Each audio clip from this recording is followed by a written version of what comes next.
السلام عليكم سو دوادا دمان walaalaha ku xiran janalka iftiinka qoyska muuqaalkan ayaan ugu magac daray ma guuleysan kartaa adigii daawanaya ayaan kula hadlayaa ma guuleysan kartaa haddaba intaan muuqaalka u guda gelin waxaan idinkaga mahadcelinayaa doorashada iyo la socodka janalka iftiinka qoyska sidoo kale waxaan idinkaga mahadcelinayaa fariimihiina dhiirigelinta iyo ducada iskugu jira aad iyo aad ayaad u mahadsantihiin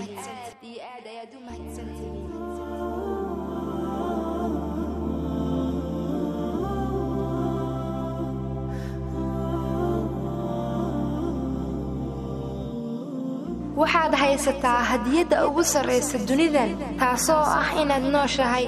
sida darteedna ma jiro wax aadan qaban karin qofna kaama joojin karo in aad riyooto ama hadaf yeelato adiga kaliya ayaa iska joojin kara in aad rumayso guulahaaga waxaa xadidaya kartida iyo awoodda aad leedahay aamin alle aamin qofka aad tahay aamin waxaad qaban karto guusha ma aan wax si kadis ah iskaga dhaca adiga ayay kugu xiran tahay adiga ayaa mas'uul ka ah ha hilmaamin in aad guuleysan karto xataa haddii aad isku daydo dhowr jeer haddana ku shilmatay xiriirka xumaaday xil aad qaadi weyday ama xoolo ka khasaaray xilli dambana aad go'aansatay rabtana inaad dib u soo abaabusho waad guuleysan kartaa